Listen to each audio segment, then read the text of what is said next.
ഒരിലയിൽ തന്നെ പല നിറങ്ങളുള്ളൊരു ചെടി. പിങ്കും റെഡും ഗ്രീനും ഒരിലയിൽ. എന്തു ഭംഗിയാ! ഇത് ആൽട്ടർനേറ്റേര. പണ്ടൊക്കെ ഇതിൻ്റെ മെറൂൺ നിറമുള്ള ഒരു കാട്ടുചെടി ഉണ്ടായിരുന്നു. വാടാമല്ലിപ്പൂ പോലത്തെ ചെറിയ വെളുത്ത പൂക്കളുണ്ടാകുന്ന ഒരു കാട്ടുചെടി.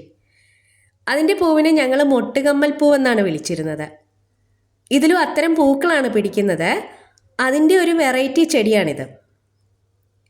എത്ര ഭംഗിയുള്ള ചെടിയുടെ അടുത്ത് വെച്ചാലും എവിടെ വെച്ചാലും നമ്മുടെ കണ്ണുകൾ ആദ്യം എത്തുന്നത് ഇതിലേക്കായിരിക്കും. അത്രയ്ക്ക് കളർഫുള്ളുമാണ്, അട്രാക്റ്റീവുമാണ്.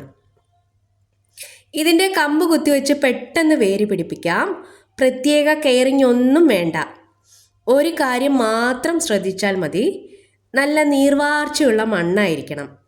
മണ്ണിൽ എപ്പോഴും നനവ് വേണം. ദിവസവും 2 നേരം നനയ്ക്കണം. വേനൽക്കാലത്ത് ഇലകളിലൊക്കെ വെള്ളം സ്പ്രേ ചെയ്ത് കൊടുക്കണം. വളം നിർബന്ധമില്ല, എങ്കിലും ഇടയ്ക്ക് വളമൊക്കെ ഇട്ട് കൊടുത്താൽ ഇലകൾക്ക് ഒന്നുകൂടി വലിപ്പം വെക്കും. വെയിൽ നല്ല പോലെ വേണ്ട ചെടിയാണിത്. ഷെയ്ഡിൽ വെച്ചാലേ ഇലകൾക്ക് നല്ല നിറം കിട്ടില്ല. വെയിലും വെള്ളവും നന്നായിട്ട് വേണ്ടുന്ന ചെടി. ഒരു ചട്ടിയിൽ തന്നെ 3-4 കമ്പ് കുത്തിവെച്ച് പിടിപ്പിച്ചിട്ട് നല്ല തിക്കായിട്ട് വളർത്തിയെടുക്കാം. അങ്ങനെ കുറേ ചട്ടികളിൽ പിടിപ്പിച്ച് നിർത്തിയാൽ നല്ല ഭംഗിയായിരിക്കും. നല്ല ക്രിയേറ്റീവായി ഗാർഡൻ സെറ്റ് ചെയ്യുന്നവർക്ക് ഏറ്റവും നല്ല ചെടിയാണിത്. ബോർഡറായിട്ടൊക്കെ വെച്ച് പിടിപ്പിക്കാം. ഈ ചെടിയുടെ ഒരുപാട് വെറൈറ്റീസ് നമ്മുടെയൊക്കെ വീടുകളിലുമുണ്ട്.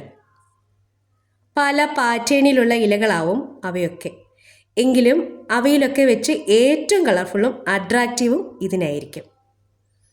വർണ്ണപ്പൊലിമയാർന്ന് നിൽക്കുന്ന ഈ ചെടിയെ ഇഷ്ടമായെങ്കിൽ ഒരു ലൈക്ക്.